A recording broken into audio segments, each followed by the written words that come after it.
The Tainted Glove presents Yumper And Svo at the Show podcast with Tom Yumper Garcia. Oh, what a big man you are. Hey, let me buy you a pack of gum. I'll show you how to chew it. Ooh.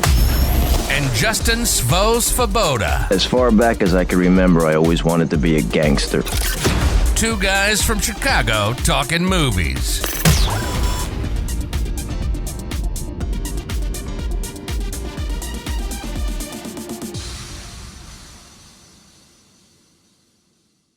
Welcome, everyone, to episode 4 of Yumper And Svo at the Show, presented by Tainted Glove.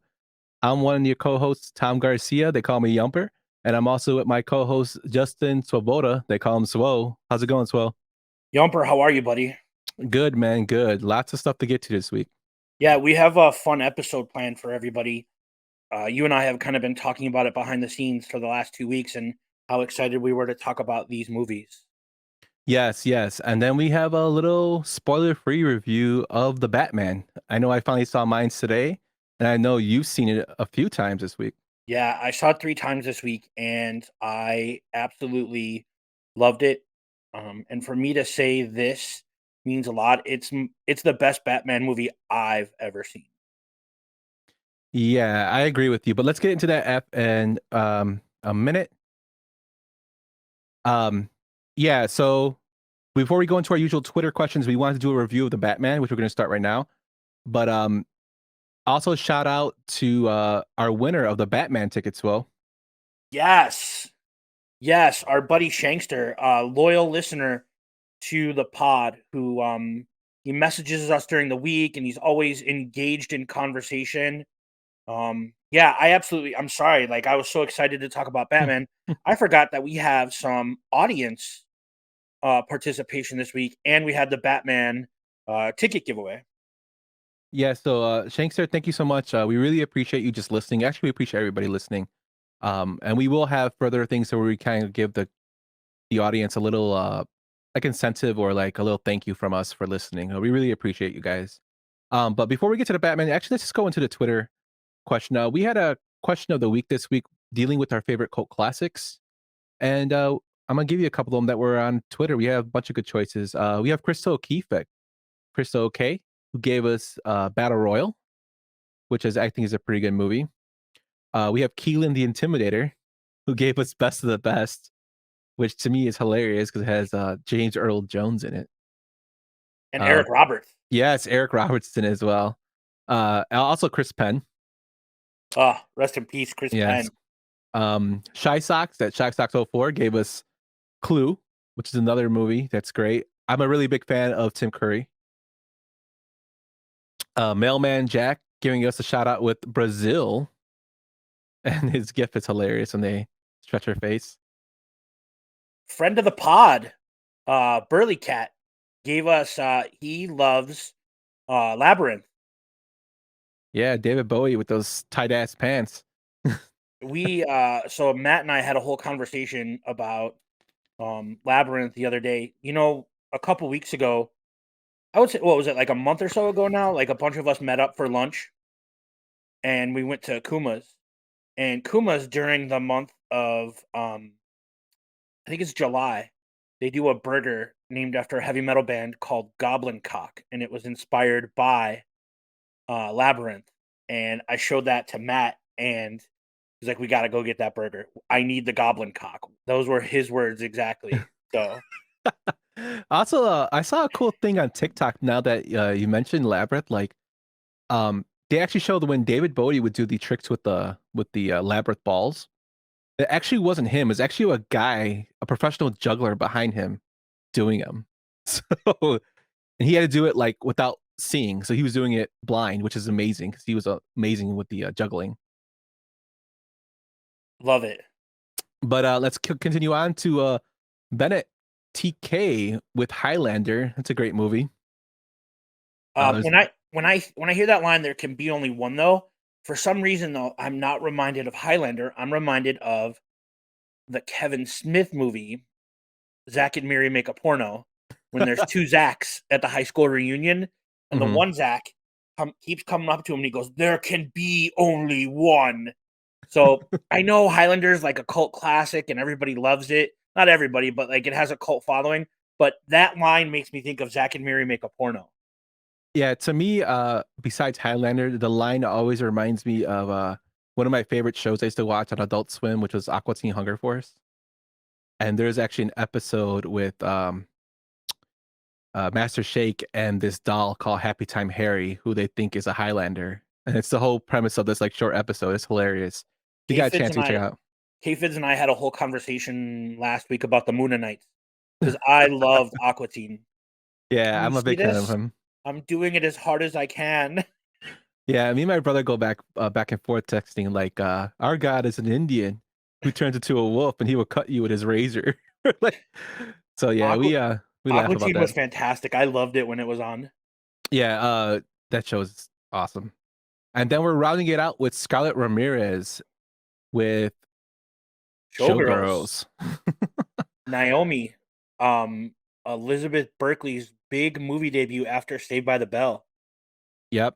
And a Paul Verhoeven classic, if you will. Paul Verhoeven is responsible for some of my favorite movie moments ever, like RoboCop and the cult classic, which I don't know if it's going to get a mention in this episode, Starship Troopers.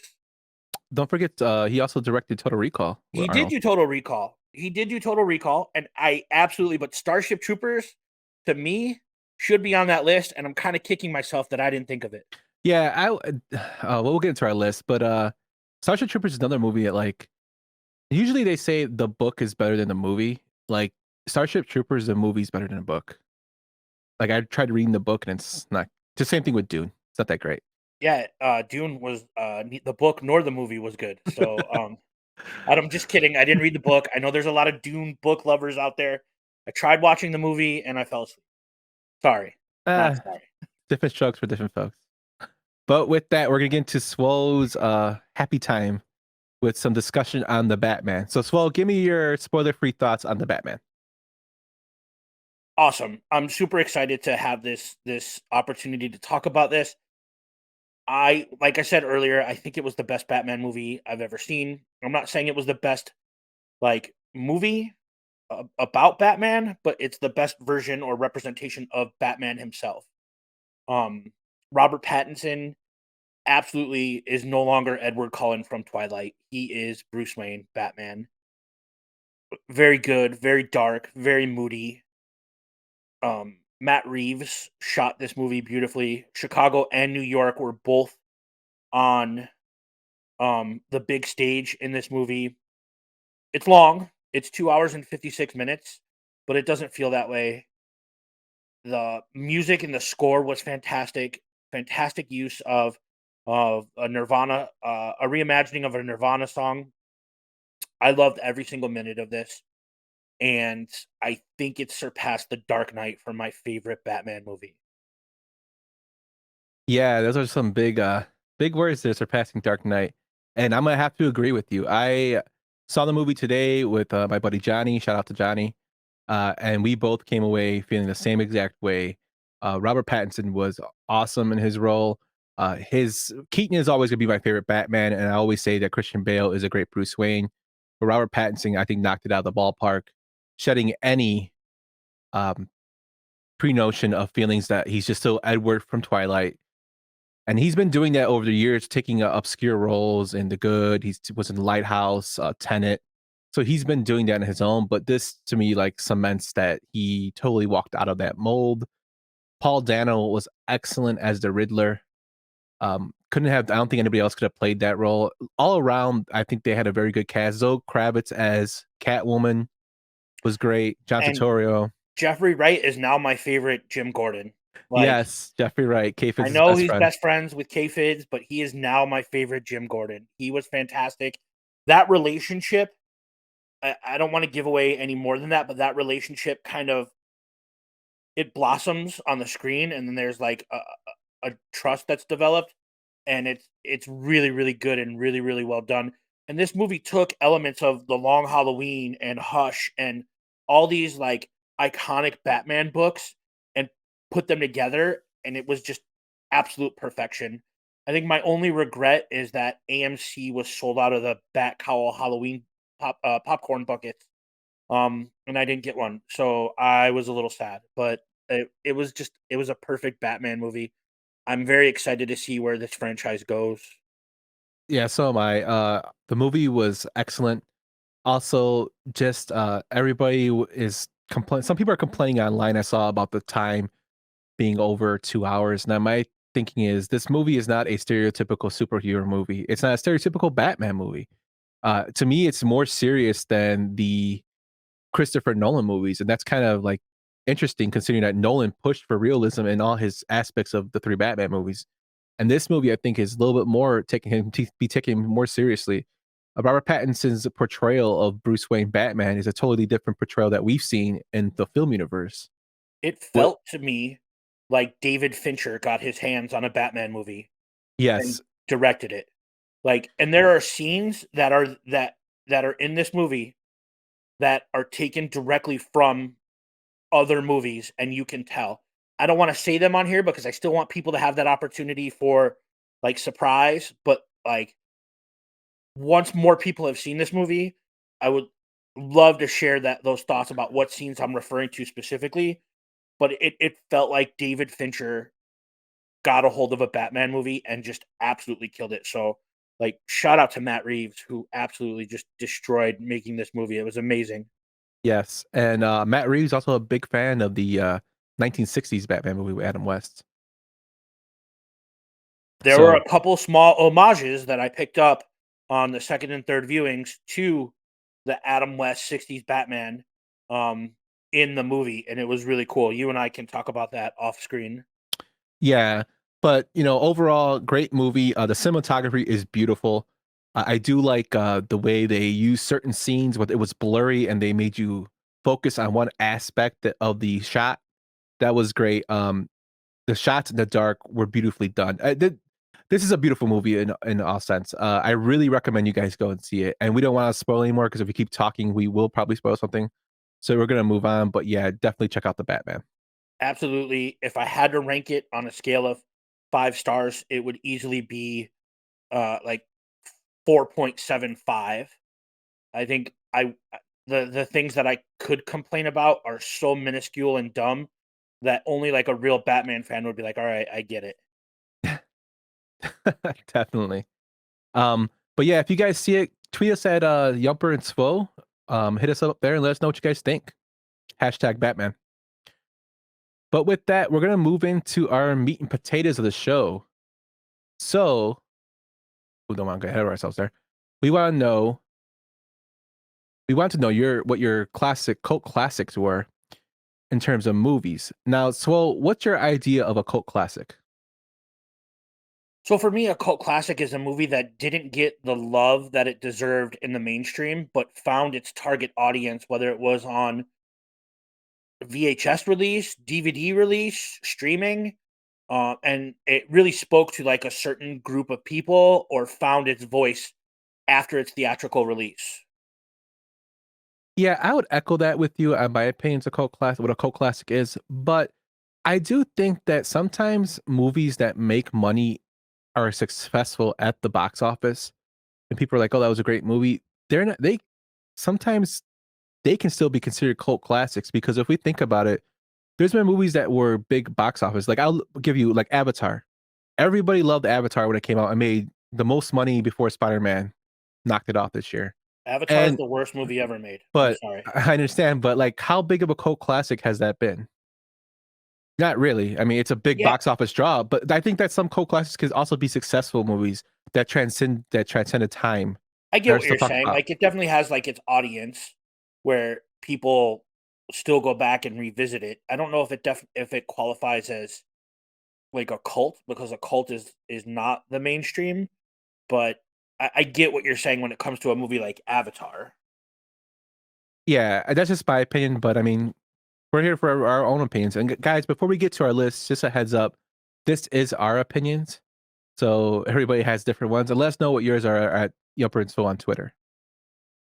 And with that, let's get into ours. So let's go into my list. And my first movie is surprise, surprise. Who? Jack Burt me. Surprise, surprise.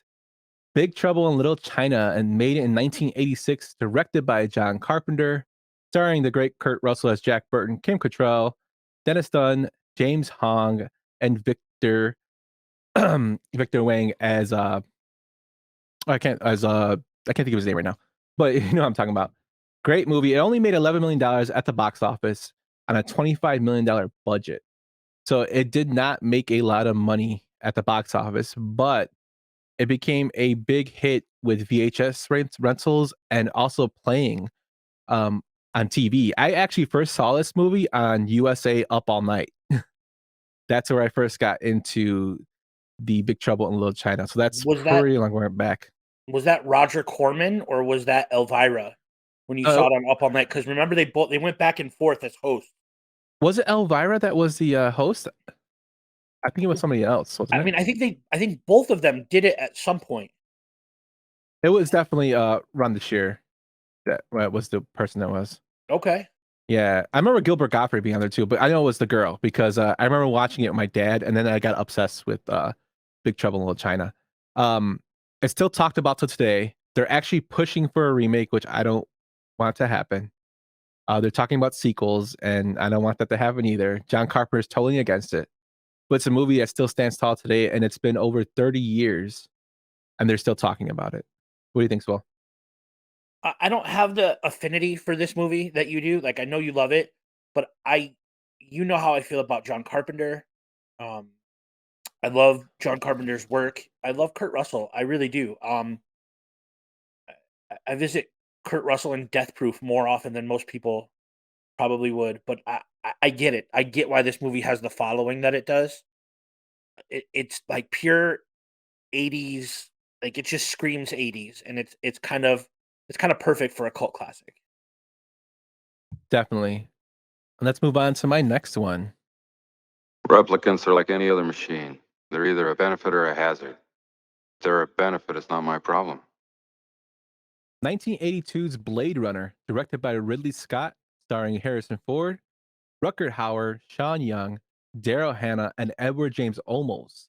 The movie started off on a $30 million budget and it made 41.6 million box office, so it did make some money. And then there was also some director cuts, and they had a sequel 35 years later for Blade Runner 2049, starring Ryan Gosling. Movie has basically impacted the sci-fi community. There's been so many releases of actually adding that extra 2 frames or extra 2 seconds of film. I know it's been made fun of on The Big Bang Theory, where Sheldon has talked about it. They added an extra second of the film time where they have to see it. Just a wonderful story. Like I said, big following and one of my favorites. Yeah, I mean, it's influenced so many like other bodies of work. Like I don't think we would have gotten a Dune remake if we didn't get Blade Runner 2049 and then Dune. It's very influential. It's Harrison Ford. It's I mean it's Blade Runner. It's pretty great movie. Yeah, it's a classic, and it does have that cult status. But moving on to our next.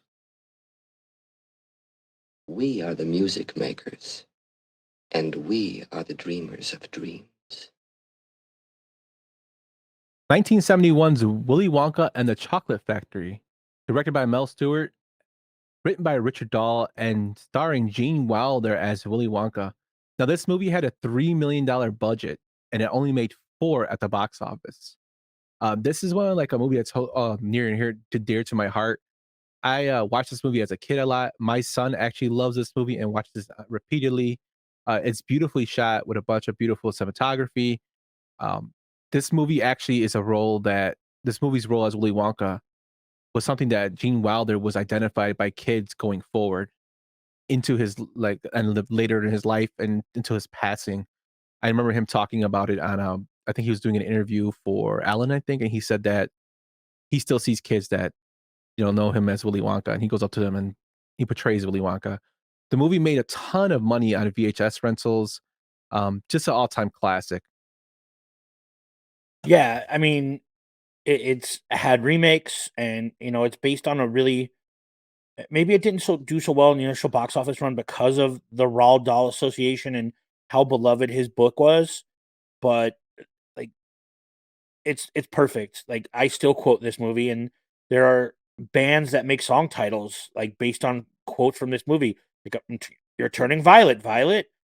It's a great movie. I don't understand why it didn't make the money or the draw at the box office, but I get why it has that appeal. Yeah, and Dahl hated the movie. He hated the adaptation of his book. He also wants Spike Mulligan, a comedian from British radio, to actually play Willy Wonka. To me, I don't think anybody else could have played the role. The remake I thought was horrible, even though it was closer to the book, and I love Johnny Depp. I just think you just can't. This is a movie that just can't be remade, in my opinion. And they're My remaking it again. They are, yeah. My wife has a friend, she stood up in our wedding, and she hated she hates she's deathly afraid of the Oompa Loompas. So, for a while, we were sending her, like, cardboard cutouts and Funko Pops of the Oompa Loompas just to mess with her. But it has that effect on people, like, and some people love it and some people hate it. But I think it's just a perfect movie. I remember, like, going to, on a vacation with my family and, the adults are standing around drinking and hanging out, and they're showing Willy Wonka, and I'm like, "Yeah, I'm just gonna go watch this." It's just a great movie. And it's become like a big meme thing now. Like Gene Wilder and his sarcastic comments as Willy Wonka has become a big meme thing. I know I see a lot during baseball. Stop, don't go, come back, like stuff like that. Or, oh, so you think this and this, huh? Like it's just it's something that's still alive today. And like I said, the movie was made 40 years ago, 41 years ago, which is ridiculous. But yeah, let's get to our next one.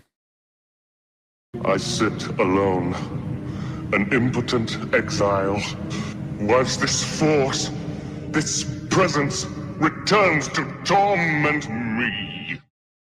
1985's Legend, directed by Ridley Scott, starring Tom Cruise, Mia Sara, and Tim Curry as the Prince of Darkness. The budget for this movie was $24 million, and it made 23 and a half. So came in right below that. This movie has gathered a cult following just with the rentals. It also has Tim Curry, who I believe is one of the best character actors in film history. I will fight anybody on that. I think Tim Curry is a wonderful actor, and his makeup for this movie is awesome. If you have not seen this movie, or just look up Tim Curry as the devil, it is ridiculous. Like A plus all around. The movie still holds up today. I actually watched it the other day just to do some research. Great movie, great story and fantasy, and Mia Sara is beautiful as always. I mean, Sloane Peterson, Mia Sara, like, she's in Legend, she's in Ferris Bueller, you have Tom Cruise. I agree with everything you said about Tim Curry. He's still my favorite Pennywise. I know that technically wasn't a theatrical release, it was an ABC miniseries, but he played the best Pennywise ever. I gotta be honest with you, though, I don't love Legend like everybody else does. It's not one of my favorites, and I don't quite get it, but I do love the cast. Um, yeah. Yeah, it's a fantasy movie. It's not for everybody, but I know like especially recently it's been getting like a lot more steam. Like I've been seeing a lot more online, a lot more people going to. I've seen a lot more people like well, like Comic Cons and whatnot, a lot more people dressing up as characters, which means that the movie is coming back around. Now, will they ever remake it? Probably not. But they just started doing Blu-rays of the movie, and this movie was released 30 years ago. So I mean, that's a good sign that you can see there's more interest in peeking in it. But yeah, I mean, it's a crazy story, but just the characters in it is what always drew me to it. But let me get to my next one. I heard a tapping, as of someone gently rapping at my chamber door. 1994 is The Crow. Now, if you haven't listened to our first episode, you'll know The Crow is one of my favorite movies of all time, along with Big Trouble in Little China. The movie is directed by Alex Porras, and the graphic novel is written by James O'Barr, which the movie is based off. It's starring Brandon Lee, David Patrick Kelly, Michael Massey, Ernie Hudson, and Michael Wincott, with Tony Todd as well appearing. The movie was actually very successful. It had $23 million budget and made $94 million in the box office. Now, why is this movie considered a cult following? Well, like I was telling Swole earlier in my example of a movie that was successful, but can be still be considered a cult following is this movie is still talked about today. It inspired a bunch of cultural aspects, Sting and wrestling. Dwight from The Office actually said that The Crow is his favorite movie. It's been talked about getting remakes. It spawned 3 sequels that were, they were really bad, and a TV series with Mark Dacascos. Uh, this movie is probably one of the first movies that we looked at as a dark superhero, going along with Darkman. Another one where actually grunge music was actually kind of more of the forefront in the 90s, and this movie kind of added on to it. Just a all-time great for me. Yeah, you're not wrong. It was successful at the box office. I think it has this weird following because of the stigma attached to it, and that it's just a fantastic movie. Um, I think Alex Proyas did Dark City before The Crow After. or after. And um, my cousin Mark, who everyone's got that one older cousin that shows them cool shit. We've talked about this before. But my cousin Mark went to a con or some signing, and he had like a first printing of The Crow signed by James O'Barr, and I was like infatuated by it. But my cousin Mark was the one that showed me all this cool stuff. He showed me Real Genius. He showed me The Crow, and the movie is just freaking perfect, man. Like the special effects, there's some scenes that are like, oh god, if they did that now, like it would be bad. Like Eric's the hole in his hand that heals. Like if you watch it now, the special effects aren't great, but for 1994, right? Yeah, even the when they added his face, when he's thrown Yeah, out the window, I mean, it doesn't look too good now, but back then that was cutting edge but technology. back then, and then you have Nine Inch Nails doing the Joy Division cover, and you have Stone Temple Pilots, and you have like a perfect soundtrack. It's a perfect movie to me. I love every single second of it. Um, the hot dog scene with Ernie Hudson and um The what was girl, her yeah. name? What was her name? Mia? No, it was, oh my god, now I can't think of it. Put on the spot. Onions make you fart Yeah, big Onions Make You time. Fart big time. Sarah Monster. Her name was Sarah. Sarah Monster. I love this movie. It's another movie that like I tattooed on my arm because I love this movie. Can't Rain all the time. Like Yeah, I just the like I'm a big person, a sucker for visuals, and the visuals in this movie are ridiculous. Um, I just always been one of my favorites, and like you said, that the soundtrack is one of the best in terms of music. But let's move on to my next one. Fuck you! If anybody doesn't know that quote, that's Val from the 1990 movies Tremors, directed by Ron Underwood, starring Kevin Bacon as Val, Fred Ward as Earl, Michael Gross Burt, Reba McEntire, Victor Wong, who we know earlier from the Big Trouble in Little China movie. This movie had a budget of 10 million and had a box office of 16.7. It was considered a failure. Kevin Bacon actually, this movie really, really hurt him because he liked the script, and this movie, when it didn't do well at the box office, it kind of made him feel like he didn't know where he was going to go with his career. But thanks to VHS rentals and home buying, along with appearing on TNT and USA, of all the superstations of the presenting the movie after it was released, it developed a big cult following to the point where actually there's spawned 6 sequels, a TV series, and actually had another pilot with Kevin Bacon returning as Val in 2017 that unfortunately wasn't picked up. This movie is hilarious in my mind. It's a horror comedy, I would say it is, and Val Val and Earl are hilarious. They're just their banter along with Michael Gross's Bert, and especially considering Michael Gross is mostly known from Family Ties or he's known for Tremors, is great. The movie, to me, all around is just great fun, and I can understand why it has such a big cult following. it very much falls into the same realm as Starship Troopers for me. Like it's a horror comedy. It's goofy, it's fun. like the floor is lava almost, like if that makes sense. Kevin Bacon's awesome, and you get Michael Gross from Family Matters, like one of the GOAT 80s sitcoms, Family like Ties. Family Ties, not Family Matters. Sorry, yeah, Family Ties. Those are two totally different shows. Both good shows though.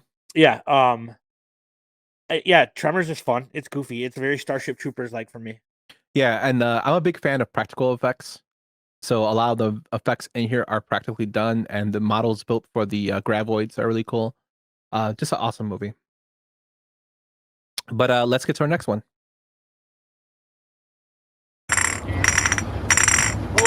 Warriors, come out to play.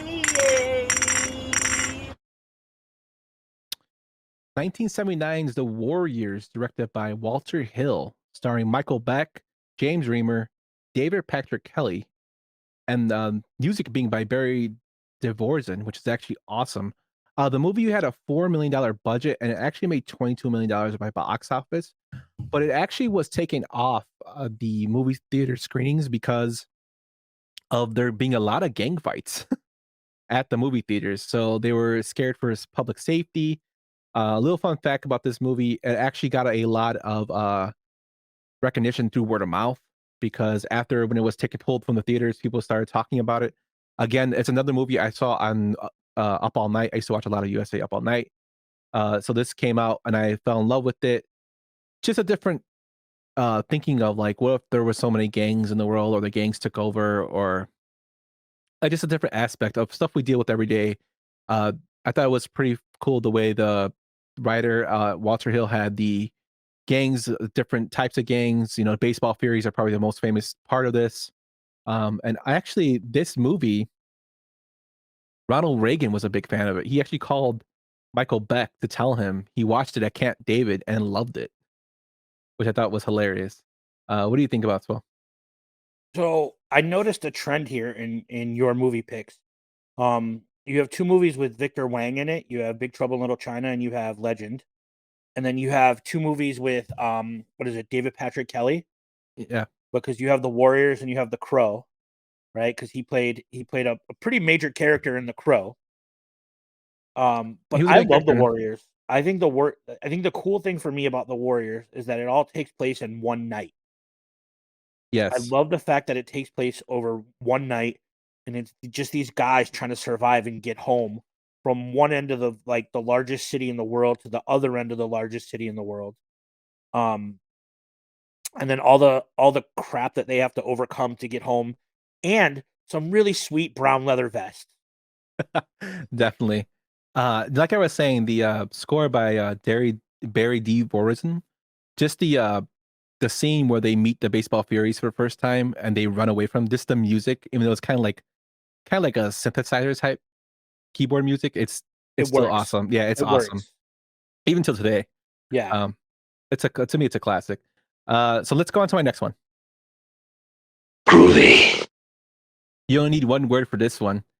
1981's The Evil Dead, directed by Sam Raimi, starring Bruce Campbell, Ellen Sandweiss, and also Sam Raimi was the voice of the dead. This movie took several years to make. It had a $375,000 budget and only made $2.4 million at the box office, but it did spawn two sequels, a remake, and a TV series, Ash vs. the Evil Dead, and several video games, including one coming out this year. This movie has a huge cult following. Bruce Campbell, this is the movie that made him a B level star, as he calls himself. Uh, this, like, everybody loves The Evil Dead. I know there's conventions thrown for this movie. There's also people begging Bruce Campbell to come out of retirement to play Ash. This movie inspired kind of the gory slash comedy horror more, and that has taken off. This movie all around is just fun. It's weird, and I thought it was hilarious. Yeah, I mean, it's a classic. The 2013 remake wasn't so much. It was way like bloodier and way more gory. But like what can you say about The Evil Dead? Everyone that has seen it loves it. It's goofy, it's campy, it's over the top. But it's still it's still pretty creepy. Like the house in the woods, like it's still pretty creepy to me. Yeah, definitely. And it was a movie that wasn't supposed to be taken completely serious. I mean, he wanted to make a horror movie, but it was a movie that wasn't supposed to be taken completely serious. And I just love the fact too, just digging into some background. Sam Raimi and Bruce Campbell are best friends from Michigan. And they, like I said, this movie took years to make. They actually went out and found financiers for the movie. And eventually, when this movie was released, it made so much money overseas because it became so popular that those investors made 5 times whatever they invested, which is pretty crazy. And these two guys just wanted to have this movie appear at a Detroit movie theater they used to go to when they were kids. And they've made now they've made a whole career out of it. Like Sam Raimi is doing the next Doctor Strange movie. He directed a whole Spider-Man trilogy. They made a whole career from this B horror movie about, these group of kids that go into the woods and rent this house, right? It's crazy. Definitely. And like you said, it has some creepy aspects in it. Absolutely. But let me get into my next one. Another one, all you need is one sound for that one. The Texas Chainsaw Massacre in 1974.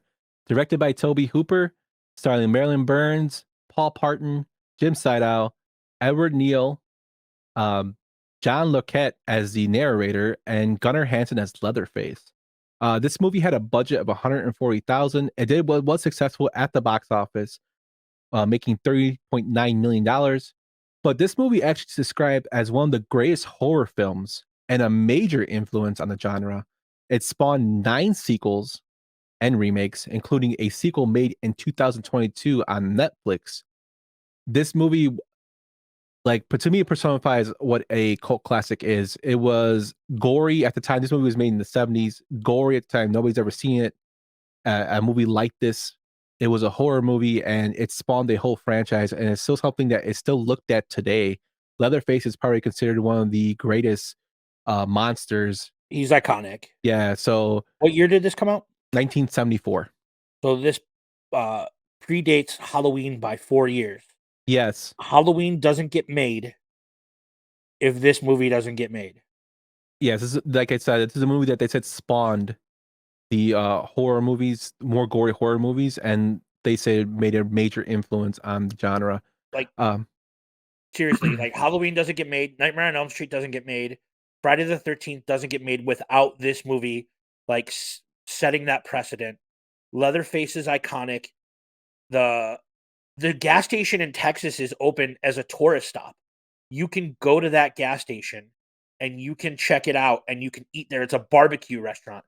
I don't know if I have the balls to eat at the barbecue restaurant that the gas station took place, that the movie took place in, but it's a real thing. It has a following. People love it. It's a fantastic movie, and it's based on Ed Gein from rural Wisconsin. It's fantastic. And I can't remember if Hills Have Eyes was made after this. I'm sure it was, but I can see a lot of influence in either movie dealing with it, and just the fact that you're basically in the middle of nowhere. And in Texas, there are certain areas like this that are completely like that, where you just have a house maybe for a few miles, and just that aspect of what's creepy. The sound effect that I use is actually a camera being taken in a camera shot being taken in the middle of the beginning of the movie. It's like taking it's like evidence photos. Yeah, and that's so synonymous with the movie now. Like everybody, when you hear that noise, they think of the Texas Chainsaw Massacre. I mean, you saw me cringe when I heard that noise. Yeah. It's a real thing. Man. Yeah, it's to me it's awesome. I love this movie. But let me get to my final one. You break my record. Now I break you. Like I break your friend. 1988's Bloodsport, directed by Newt Arnold, starring Jean-Claude Van Damme, Donald Gibb, Leah Aries, Boyo Young, Forrest Whitaker. This movie had a budget of $1.5 million and it made a box office of $50 million, so it was kind of successful. This movie actually, to me, was a cult classic due to the influence it had going forward. This movie actually popularized full contact martial arts, and some even believe that this movie actually was the stepping stone to get UFC actually going. So feeding that attention for it. Also, I found it hilarious that Donald Trump says this is his favorite movie. That says some things. I try to keep our political thoughts out of the pod, but that says some things. It's hilarious to me. Also, great theme song by Stan Bush, "Fight to Survive," where they keep shouting "Kumite." It's a corny movie, but to me it's awesome with the fight scenes. Jean-Claude Van Damme, this movie made him a star, and there wouldn't be no Jean-Claude Van Damme without this movie. Yeah. I have a couple questions about Bloodsport, and they've always kind of bothered me, and I'm just curious as to maybe you can shed some light on it since it's one of your top 10 cult classics. I also love it. I spent many nights like staying up late watching this on Skinamax. But my questions are, and if you don't know the answer, it's fine. But how much cocaine did Jean-Claude Van Damme do while he made this movie? I think this is pre-cocaine Van Damme. I think when he did The Quest, he started doing a lot of it. I think he probably did a lot of cocaine while he made this movie. And two, Jean-Claude Van Damme played this kid on a military base, right? So he's Frank Dukes. He's on a military. I think he started off on a military base. He's on a military base, but he grew up and he wants to steal, I guess, his neighbor's or a neighborhood guy's sword. How the hell did Frank Dukes become a New York Giants fan? Because he wears a New York Giants jersey in the movie. Am I wrong? He's wearing a New York Giants jersey when he tries to steal the sword. Yeah. How the hell did he become a New York Giants fan? This kid from Amsterdam is a diehard Giants fan. Yeah, and they have his thick accent in the movie is great. Yeah. But yeah, that's something I think that's been made fun of a lot. Like, how the hell did Frank Dukes become a New York Giants fan? I guess they wanted to Americanize the character and they just threw it on there. Like I said, it's a very cheesy movie. It's corny, but it's amazing. It's like it is 80s personified. You know, like even him and whatchamacallit, Ogre. Gibbons. Gibbons. Him and Ogre are playing Kung Fu on like an arcade machine. And that's how they become friends. He's like, better pick that quarter up. I'm gonna be here a while. Yeah, not mentioning the splits, the Van Damme splits and punch to the nuts. That inspired Mortal Kombat's Johnny Cage. The powder that blinded him in the final fight. So he has to use just his other senses when he picks up the fish from the pond. Mm-hmm. Oh, it's awesome. Bloodsport's awesome. It's fantastic. Yeah, it kind of broke my heart, I'll be honest, when I found out Frank Dukes is a complete liar. But because it's based on his novel, right? Mm-hmm. Yeah, it's based on his true story, and then all this stuff started coming out later about how he was just completely lying. But yeah, I love Bloodsport so much that I hated the follow-up.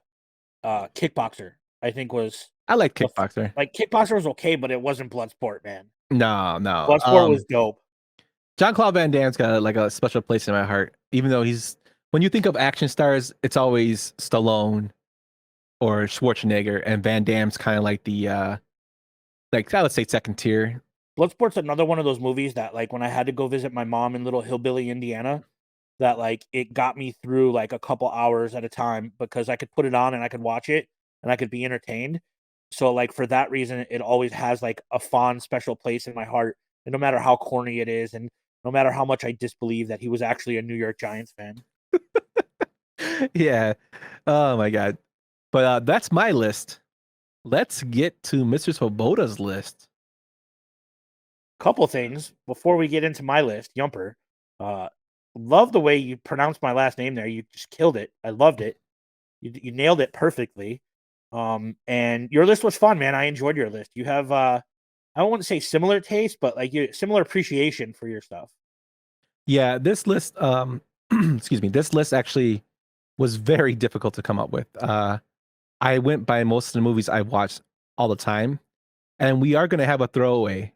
So we're going to have our 5 honorable mentions after this. But yeah, this is probably the hardest episode doing research for and making a list for. But yeah, it's fun. But let's get to yours, man. Let's start off with your first one.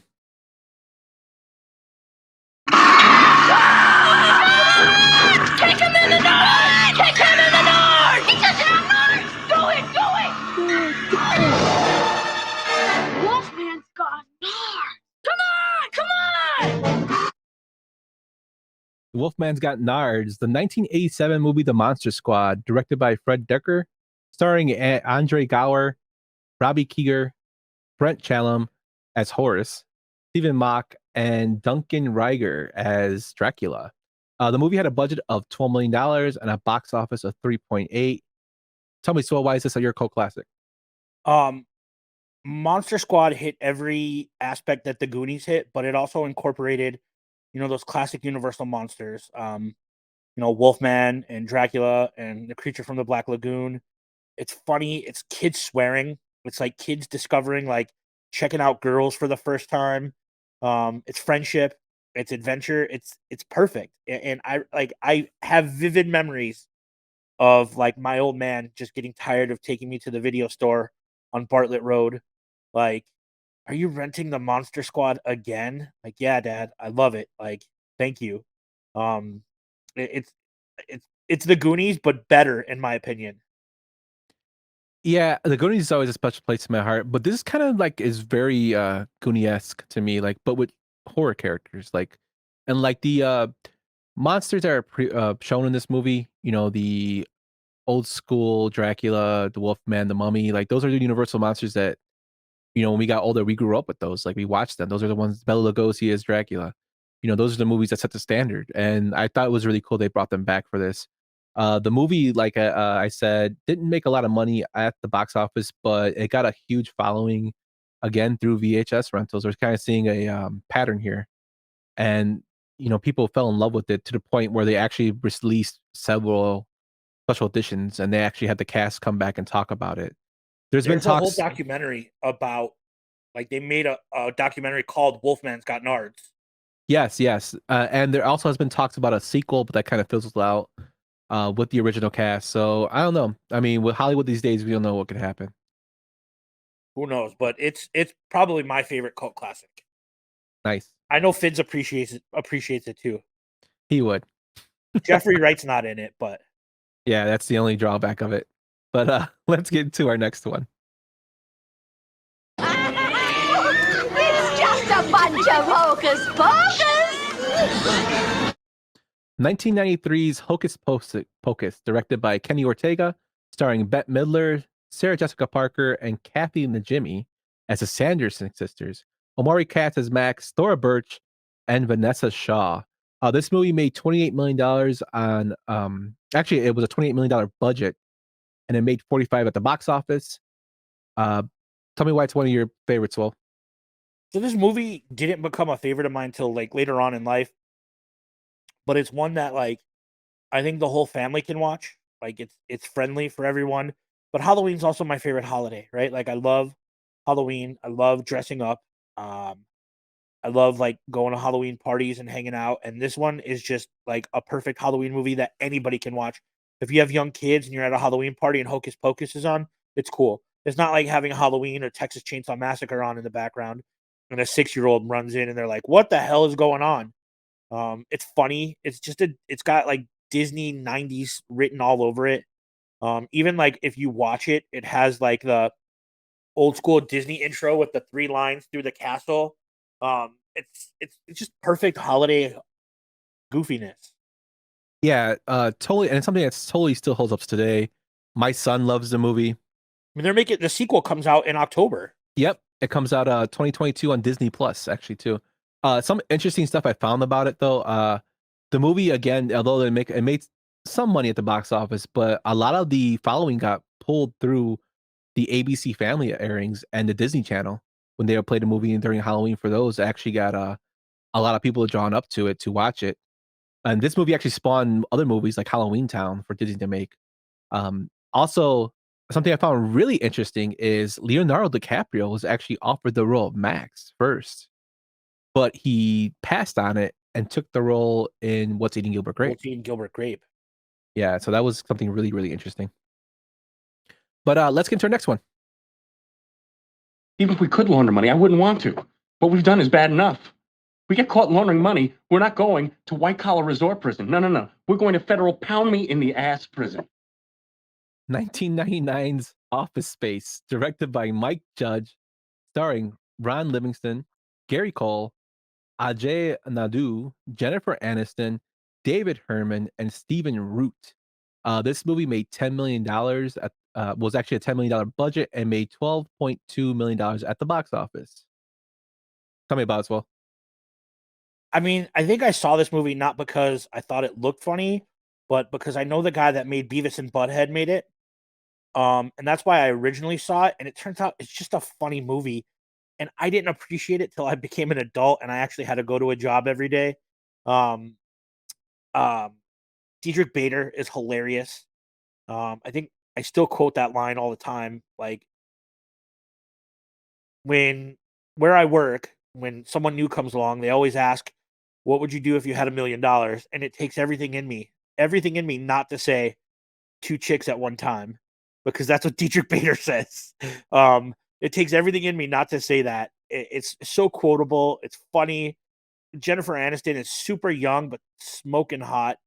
It's just a great movie. Yeah, Dietrich Bader is one of those comedians that he doesn't have like lead roles, but the little, sprinkles in little pieces.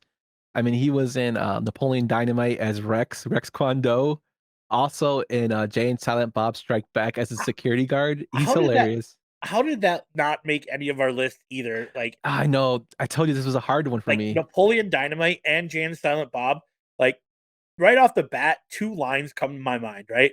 You think anybody wants a roundhouse kick to the face while I'm wearing these bad boys?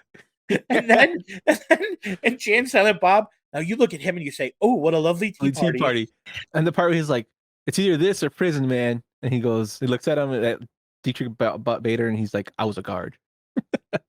But yeah, that movie, those 2 movies are great. Yeah, like I said, this is like the hardest list I had to come up with. But just some fun facts about the movie.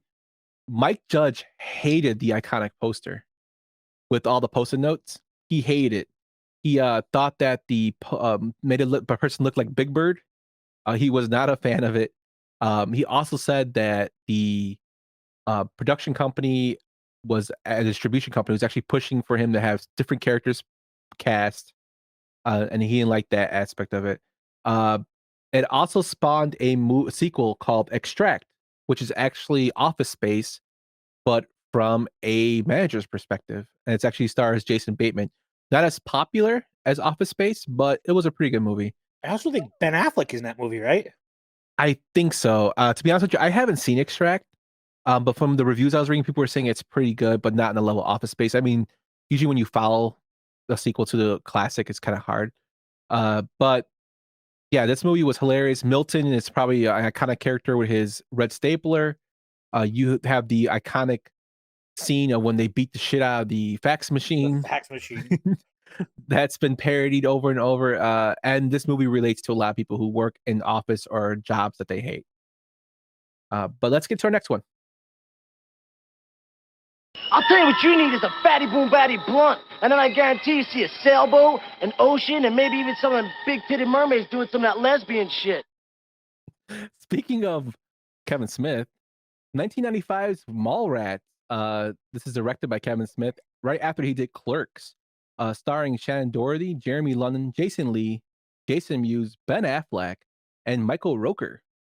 This movie had a budget of $6.1 million with a box office of $2.1 million. Tell me why you like it so much, Swell. So I think in the ranking of Kevin Smith movies, this movie is severely underrated. It has so many fantastic like running jokes. What, like the back of a Volkswagen? The chocolate covered pretzels. The cast is fantastic. And it has all these pop cultural references that nerds like you and I understand. You know, Punisher War Journal, copy of Fletch, Wolverine and its adamantium claws. Like just comic book reference after comic book reference. Like there's a 89 Batman reference in the movie. Jay and Silent Bob are hilarious. And the premise is just stupid. Like, I've watched many Kevin Smith documentaries, and the studio wanted something to be like, they wanted it to be like Die Hard in a mall, but with like this comedic, like tone throughout. And like Kevin Smith talks about test screenings and how they're like, oh, we haven't had a test screening that good since Animal House. There's never been a test screening in the history of our company as good as Mallrats. Like the last one was Animal House. This movie's going to be huge. It's going to be fantastic. It was in theaters for a week. Yeah, and that's something that surprised me. Just when I was reading a little bit about it, this movie was kind of panned a lot by the critics. Roger Ebert, who's actually surprisingly a big fan of Kevin Smith, said that after Clerks, he kind of seemed like he went more mainstream with his style in this movie. And it actually got to the point where all the criticism, Kevin Smith actually started agreeing with it, saying, "Yeah, I kind of pushed it a little more for mainstream." Well, he had Universal like beating down his like looking over his shoulder. In fact, Jason Mewes wasn't supposed to play Jay in this movie. They wanted it to be Breckin Meyer or Seth Green. And they're like, we're gonna let him come in and he's gonna pay for his own hotels. He's gonna pay for everything on his own. And if we don't like the dailies, after a week, then we're gonna replace him. We're gonna pull the plug. Because what they didn't want was an Eric Stoltz, Michael J. Fox situation where like you're X amount of days into recording. So like Kevin Smith had some trouble with the studio about casting. He wanted Jason Mewes in there, and I can't imagine anybody else playing Jay besides Jason Mewes. No, especially coming from Clerks, Jay and Silent Bob, and Jason Mewes also being a good close friend of Kevin Smith to this day. Another thing to check out if you have time is the Jay and Silent Bob Get Old podcast. Oh, Jay and Silent Bob Get Old is fantastic.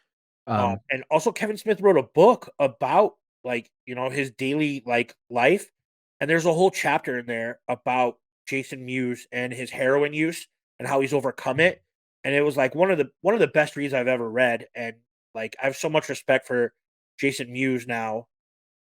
Yeah, and just Kevin Smith too. I know we're kind of going off subject, but Kevin Smith as a person, this is stuff he's done as a friend for Jason Mewes, and you could tell Jason Mewes really appreciates it.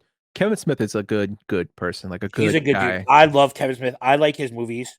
And I honestly we'll get into this on a different pod or whatever, but my favorite Kevin Smith movies is when he's just being himself. Like Mallrats is a cult classic, but Zack and Miri Make a Porno is probably my favorite Kevin Smith movie.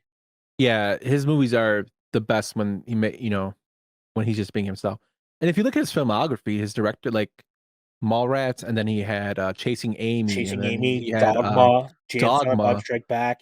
And then he did Yeah. Jersey Girl. Yeah, Jersey Girl. It was okay.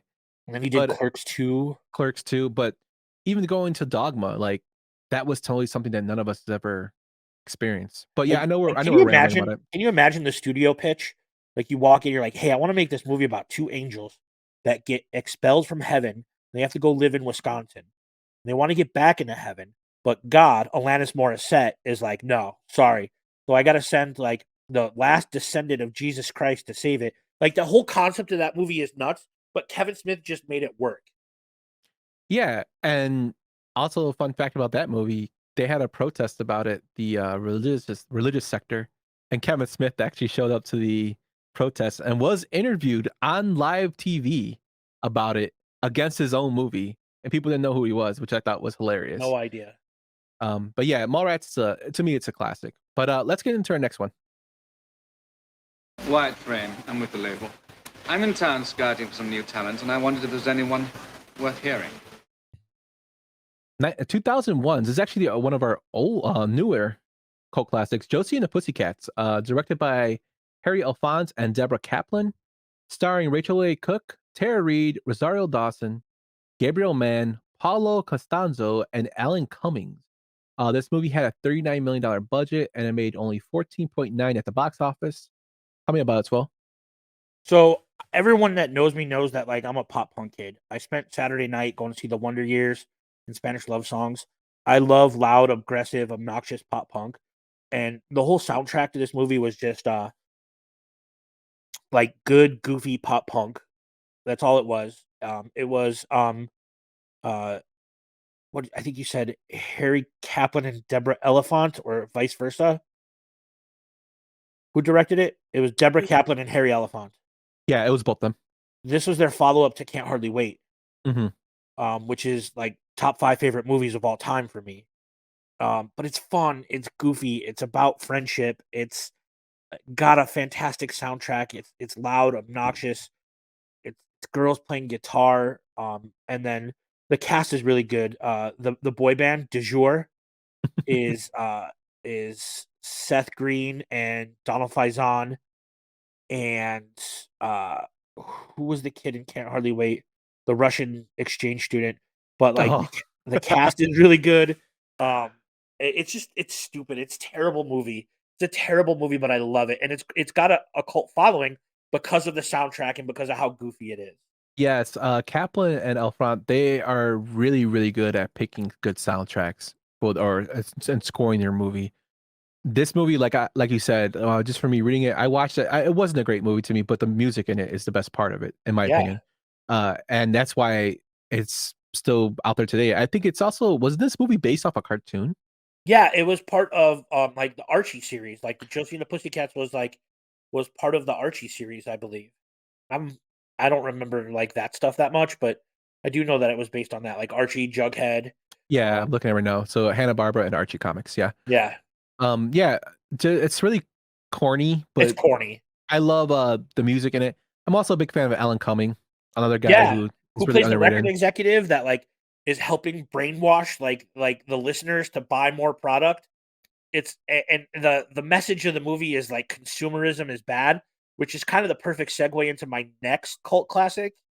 Yes, so let's get into that one. Advertising has us chasing cars and clothes, working jobs we hate so we can buy shit we don't need. Wow. Next one is 1999's Fight Club, directed by David Fincher, starring Edward Norton, Brad Pitt, and Helena Bonham Carter. This movie had a $65 million budget, and it made $101 million at the box office. Let's hear it, Swell. Wow, that was the perfect segue. Like I don't know, and we didn't rehearse that at all. No. So this movie was popular and it made some dough. And I think a lot of people missed the message. It's based on a really great novel. But I think the performances and the way this movie is shot, what makes it a classic for me, right? Like Edward Norton and Brad Pitt playing the same character. If you haven't seen it, then like sorry, it came out in 1999. Yeah, there's And no then real spoiler alert for that one. yeah, like there's just some iconic scenes in this movie, like Tyler splicing a single frame of pornography into Snow White and the Seven Dwarfs, right? Or like him pissing in the lobster bisque. Um, and then, his name is Robert Paulson. There's just a lot of iconic scenes in this movie. It has the David Fincher look, just like Seven, just like Zodiac. It Yeah. doesn't hold up as well as I thought. I watched it the other night, but like it has a cult following for a reason. Yeah, and this movie actually spawned a whole different look in terms of cinema on the American political life. Like consumerism is a big sticking point in this movie, and how we work for things that we're never going to need and eventually die. That was a big sticking point. This movie, like from what I was reading, was very surprising to me because it was loved or hated by critics. And like for me, I think the thing that annoys me the most is that like Dave Matthews Band Frat Boy Dirtballs took this movie and like put a whole new meaning on it. They're like, "Oh, it's about fighting. It's about dudes." Like that has nothing to do with what the movie is about and what the message that was being conveyed. And I think that's where a lot of it's like it lost some appeal to me, but I still love it. Yeah, and this movie again, with due to the subject matter, it wasn't heavily marketed by the distribution company. So this movie actually made $101 million by word of mouth. That's how it made most of its money, was because word of mouth by people going to see it. Also, Rosie O'Donnell hated this movie to the point where on her show, she spoiled the ending on the first day of its release. That makes me love the movie even more now. Like Rosie O'Donnell hated this movie. I love it even more. I remember very vividly, like I was living at my buddy's house when this movie came out on VHS, and he bought it, and he was obsessed with it to the point where like he would fall asleep with it at night. And I got sick one night, and I took a bunch of NyQuil like to feel better. And I woke up and I had the craziest David Fincher Fight Club fever dreams that I've ever had in my entire life. And I didn't watch the movie for the longest time. So you were fighting in Fight Club, Paul? I wasn't fighting in Fight Club, but like, man, shit was just weird. No, this movie's great though. Again, you know what? Brad Pitt finally won an Oscar for his role. What was the role I won it for? I believe was it Hollywood Story, the new one? Oh, Once Upon a Time in Hollywood. Did he win it for that? I think he might have won it for that. But well deserved. He's such a like Brad Pitt is considered like A-list actor, but he's kind of not up there with the the De Niro's and whatnot. But Brad Pitt can hold his own. Like he's a very, very good. He can do comedy. He can do romantic stories. He can do more serious roles. I was very And surprised to see him in the trailer for this new Sandra Bullock Lost City movie. yes, I saw that With too. Channing Tatum and Sandra Bullock, and Brad Pitt shows up. I'm like, what the hell? But all right, like, Yeah, I'll watch a he's movie with Brad Pitt in it. I don't care. yeah, he's hilarious to me. But yeah, Fight Club's a great movie. But let's move on to the next one. Well, your best better get a hell of a lot fucking better, or you are gonna feel a hell of a lot fucking worse. 1996, From Dusk Till Dawn, directed by Robert Rodriguez, starring Harvey Keitel, George Clooney, Quentin Tarantino, Juliette Lewis, Danny Trejo, Cheech Marin, Fred Williamson, and the beautiful Selma Hayek. This movie had a budget of $19 million and it made $59.3 million at the box office. Let's hear it, 12. I just love the premise of this movie, right? Quentin Tarantino and George Clooney are brothers, and he's got to bust his other brother out of jail. And they go to this bar, and they're stuck in this bar. And they look at each other, and Seth and I think it was Seth Gecko, right? He looks at him, and Richie Gecko, right? Yeah, Richie and Seth. Seth and Richie look at each other, and Seth goes to Richie. He goes, "Evil dies tonight," and he's like, they're stuck in this vampire lair. Oh my god! And they're like, "That's it. Like, evil dies tonight." And what was the name of the bar? The Titty Twister. The Titty Twister, right? And it's built on these Mayan pyramids. It's so goofy. It's so over the top. It was Robert Rodriguez and Quentin Tarantino like teaming up to write this script.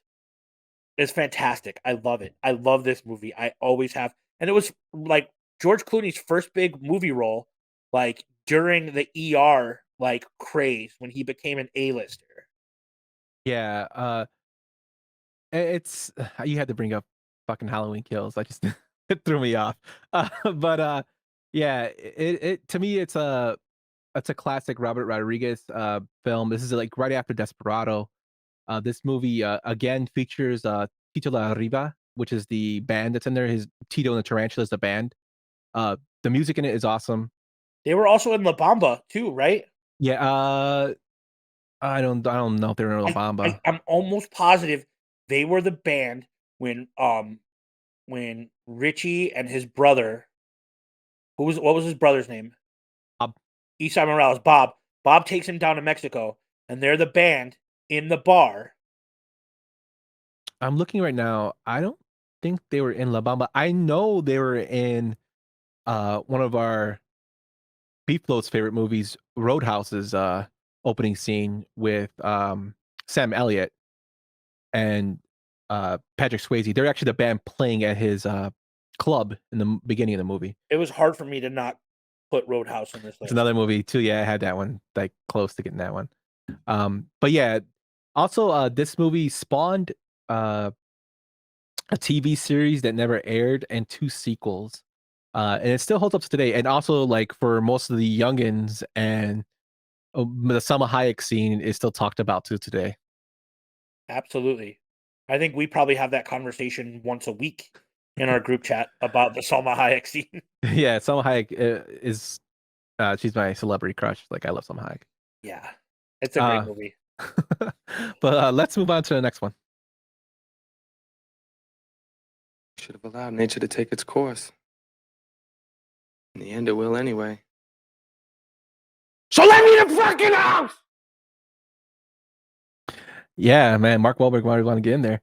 1996 Fear, directed by James Foley, starring Mark Wahlberg, Reese Witherspoon, William Peterson, excuse me, Alyssa Milano, and Amy Brennan. This movie had a budget of $6.5 million. and it made a box office of 20.8 million. So what do you think, Swell? So this was the first R-rated movie that I saw without a parent, right? Like in previous episodes, we talked about how I saw movies with my dad that I shouldn't have been watching. Goodfellas, Casino, The Deer Hunter, The Godfather. But my dad dropped my buddy Jimmy and I off to go see this movie at Sony Theaters in Streamwood, under the guise that him and I were just going to go see James and the Giant Peach because it came out at the same time, right? My buddy and I were like, fuck that. We're not going to go see James and the Giant Peach. So we bought our tickets to see James and the Giant Peach, and we snuck into Fear. And we were scared shitless that an usher was going to come in and kick us out of watching Fear because we shouldn't have been watching Fear at what I would have been 14 at the time. And this movie was crazy.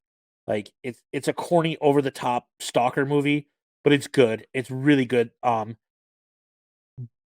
Bush does a couple songs on the soundtrack. It's fantastic.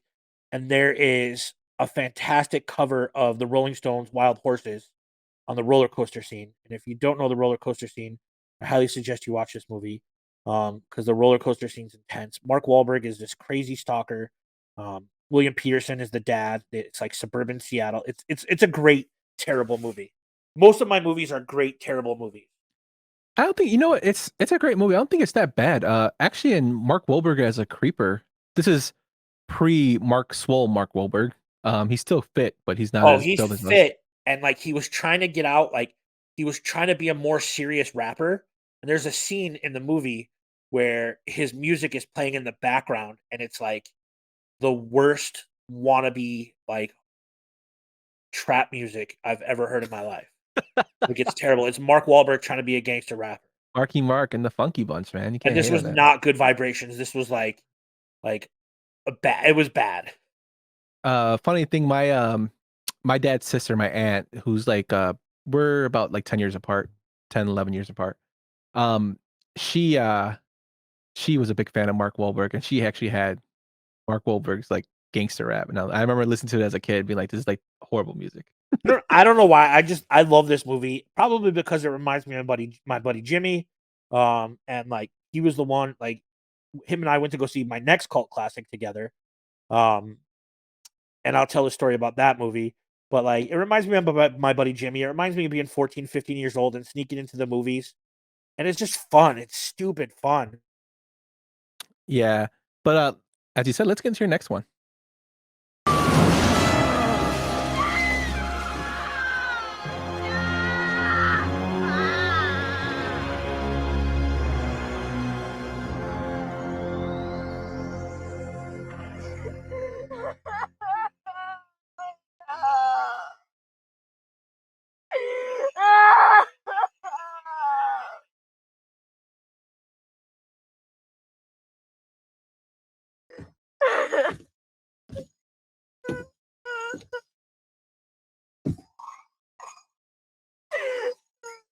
May the souls of the faithful depart through the mercy of God. Rest in peace. Amen. Non-departing Philly Spiritus Son. Westbridge.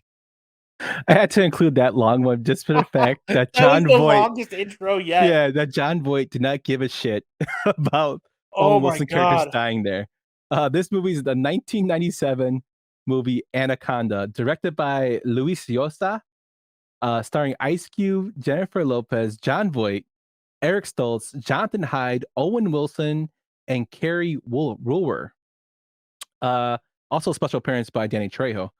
The movie had a budget of $45 million and it made $136 million at the box office. Let's hear it, Paul. Once again, man, this is all about place and time for me. My same buddy Jimmy that I mentioned earlier, he hates snakes. Like he hates them. Like Indiana Jones hates snakes. Like he's afraid of them. And we dragged his ass to the theater to see this. And when I tell you his feet didn't touch the floor the entire time, I am not kidding. His feet did not touch the floor throughout the whole hour and 45 minutes of this movie. He was that afraid that there was a snake loose in the theater. It creeped him out, but it's so over the top, campy, and fun. And the special effects when you watch it now are awful. Like, yeah, they're terrible. To me, first, like this movie, like I had to include that scene because Owen Wilson gets killed. If you haven't seen this movie, I'm sorry, there's spoilers. It's like 25 years later. Owen Wilson gets killed, and John Voight is supposed to play this priest or holy man, and he walks over, does a little prayer, and then gets up and throws the flowers he's holding in the He gets the water. flowers and he does the blessing. Then he gets up and like calls the guy Westridge, the guy who's running the boat, like he doesn't give a shit. Like, let's go. Yeah, John Voight, like he's supposed to be a Latin character or some aspect of it because they're in South America. His character in this movie is what makes this movie. Like as Cerrone, his over the top portrayal is what makes me laugh, and the way he talks, his facial features, like his facial expressions, is what makes you laugh. Me and my brother still talk about him like the way he says anacondas, have heat seekers. You know that part, like he makes the movie to me. This movie is one of those movies that is so bad it's good, and it's really surprising to me that Roger Ebert, of all people, gave this movie 3.5 stars out of It's 4. fun. Like, it's fun. It doesn't take itself too seriously. It knows what it is, and it's just fun, man. And like, yeah, no one ever attempted to make a giant snake movie before. And they did, and it was goofy, and I loved it. And I might watch it tonight. Hell, I don't know. Yeah, this movie spawned 4 sequels, including a Lake Placid crossover. That's awesome. So that's actually a good topic, crossovers. Ooh, maybe we have an episode on that one. But yeah, Anaconda, it's so bad. It's good to me. It's hilarious. I love it. Shout out to Paul Cerrone. But let's get to your last one. Yo, you conscious motherfucker. Unless you got a serious sleepwalking problem, we can straighten that right out. Yeah, we'll break your legs and kick your fucking ass. 1990s House Party, directed by Reginald Hudden, starring Kid and Play, the group Full Force, Robin Harris, Martin Lawrence, Tisha Campbell, and AJ Johnson. The movie had a budget of $2.5 million and it made $26.4 at the box office. Let's hear it, Swell. Oh man, I love this movie. This movie came out, I want to say I was in like 8th grade, 7th or 8th grade. And I hadn't seen it. Everyone was talking about it, and I rented it, and I was just obsessed with it. It's still got a line in there that I use all the time. There's a line when Robin Harris, who is a fantastic comedian, is walking to this house party to get his son and bring him back because he's in trouble. Robin Harris, a black man, gets pulled over by the cops. And the cop goes, "Where are you headed?" And he goes, "I'm going to mind my fucking business. That's where I'm going." It is the best fucking line I've ever heard, and it was delivered so flawlessly, and it's so relevant to the time, like with cops harassing black men, like for no reason at all. Like it's so relevant to the time. He's like, "I'm going to mind my fucking business. That's where I'm going." That was actually another quote I was gonna use for the open, but I love Pee Wee, Bow-Legged Lou as Pee Wee, and his little "we're gonna kick your ass" the way he talks cracked me up. It's so funny. But, yeah. Like, there's another scene in there where like Full Force, those guys are like, they get to the house party and they won't let him in, and like they're trying to get Kid to come out and fight, and he goes, it smells like pussy. And Kid opens the door and he goes, "It would smell like pussy to a bunch of dicks," and then slams the door shut, and they're like banging on the door, and then the same cops that were harassing Robin Harris arrest them for trying to set fire to the house that the house party was in. It also has whatchamacallit. Oh God, what's his name? I'm having a brain fart. The dad from Friday. John Witherspoon. John Witherspoon. He's the neighbor that calls the cops and complains about the noise at the house party. And it's a freaking iconic movie. It's classic. I love it. Yeah, and two like other things about this movie. This movie actually first introduced Martin and Gina. Dragon Breath Bilal. Yeah. So that was, that's another aspect of the movie. I also found it cool that this movie spawned 4 sequels, and unfortunately, LeBron James, K-Fit's favorite player, is making a remake of this movie with his Spring Hill Entertainment. So we'll see how that goes. But it's gonna be awful. I know how it's gonna be awful. What Fitz called him a LeBron James a cover band because he just covers things that were successful, and it's kind of fitting here. But another thing I found interesting too is Kid and Play actually weren't the people in mind for this movie. It was actually Will Smith and Jazzy Jeff. So the Fresh It's Prince. I know how you feel about Will Smith, but like it's so much better with Kid and Play in it Oh, because definitely. like it's fantastic. If you haven't seen House Party and you're watching this episode or listening to this episode, I highly recommend it. It's kind of perfect.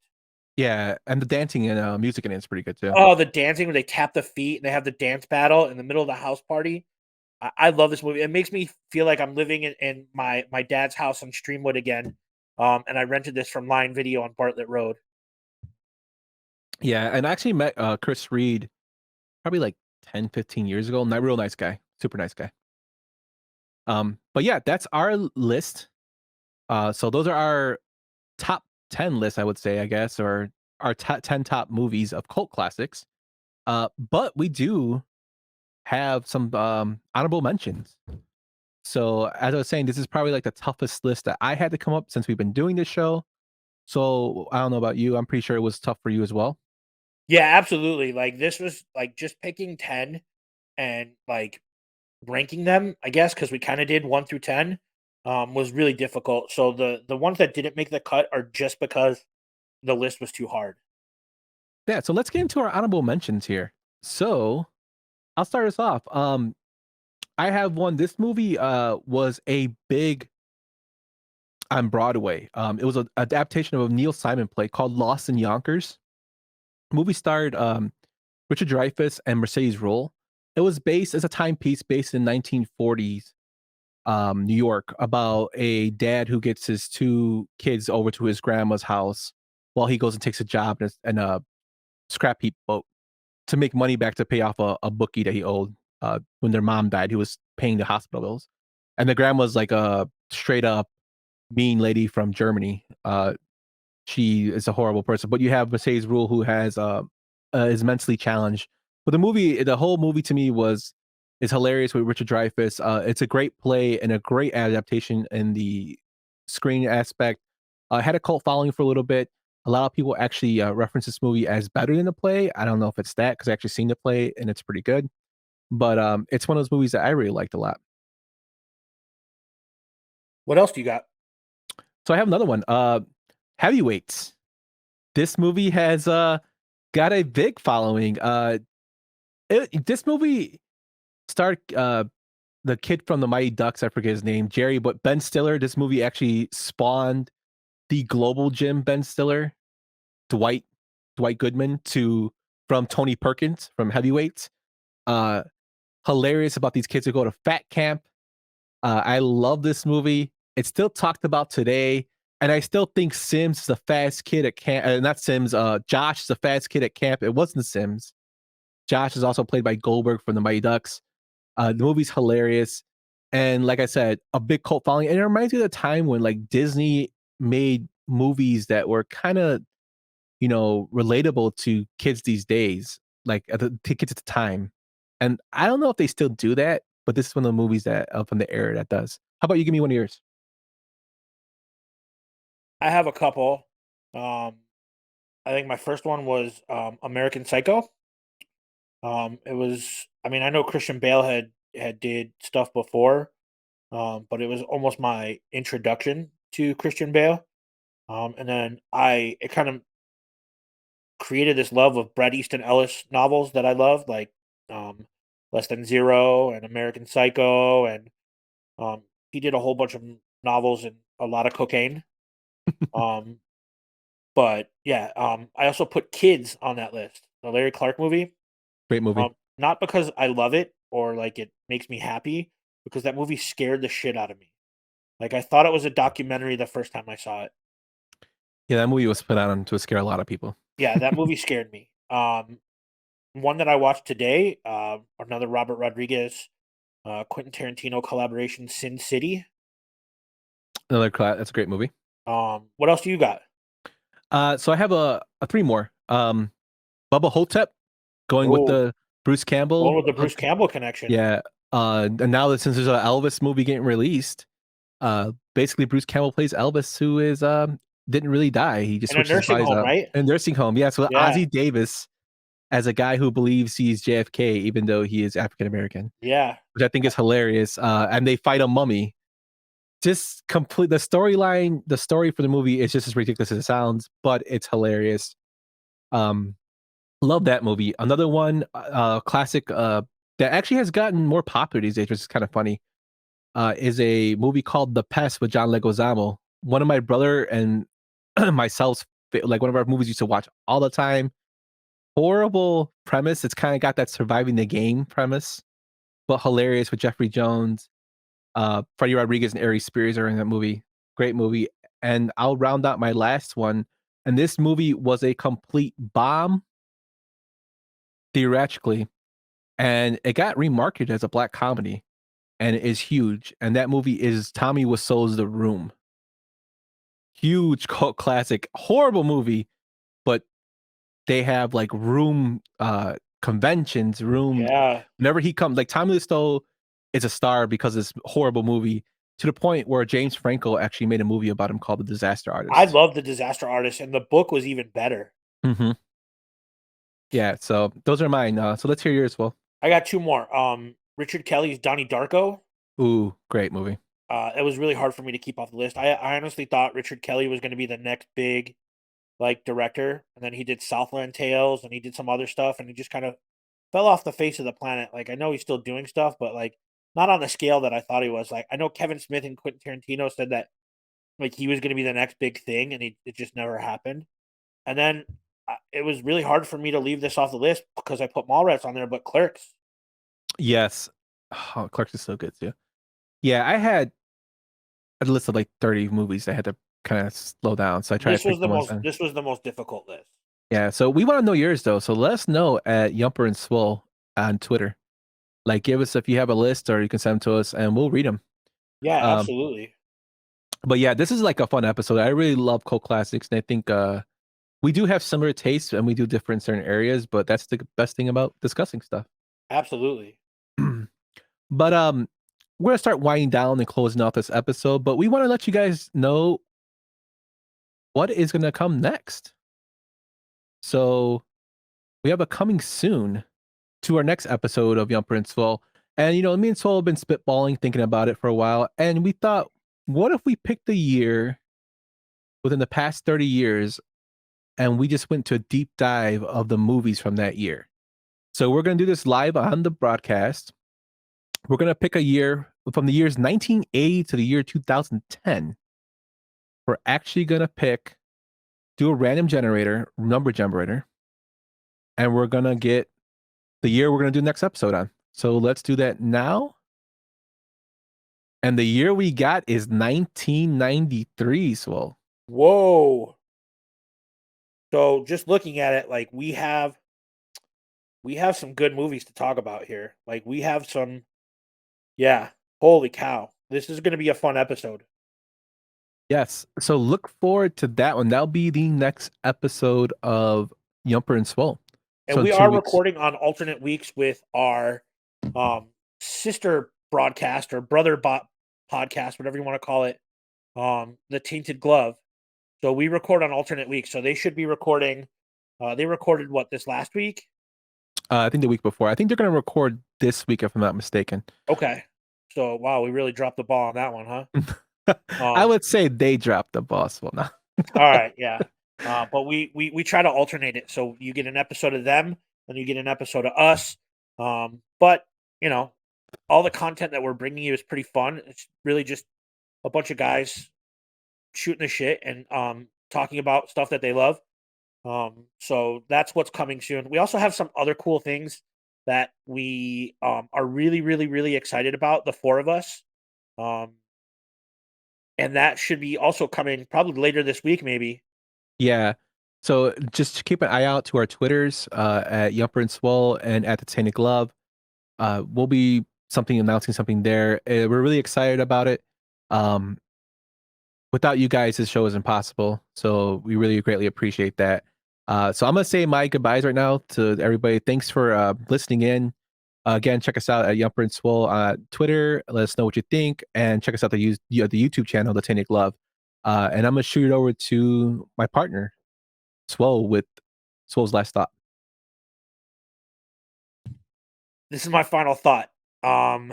This is my time of the pod to talk about whatever I want. Yump gives me the mic. And I think Yumper can probably agree with this. I know it was his first time back in the theater this week in a long time when he saw the Batman, but I absolutely love the movie theater experience, and I can't wait for summer blockbusters. I can't wait to get in and see, loud, obnoxious action movies and eat popcorn and have a Coke freestyle because I love the movies. And I hope that you guys love listening to this podcast because we love just talking about movies. Before we started recording, Yumper and I were just talking about how this is just an opportunity for two buddies to hang out and talk about movies for a couple hours. And you give us that platform to do that. So we're very grateful for you. And get to the movies and see the Batman if you can, because it's awesome. It's worth it. And that's all that I have today, guys. Take it easy, guys. Thank you for listening to Yumper and Svo at the Show podcast, a Tainted Glove production. That's it. I'm getting out of here.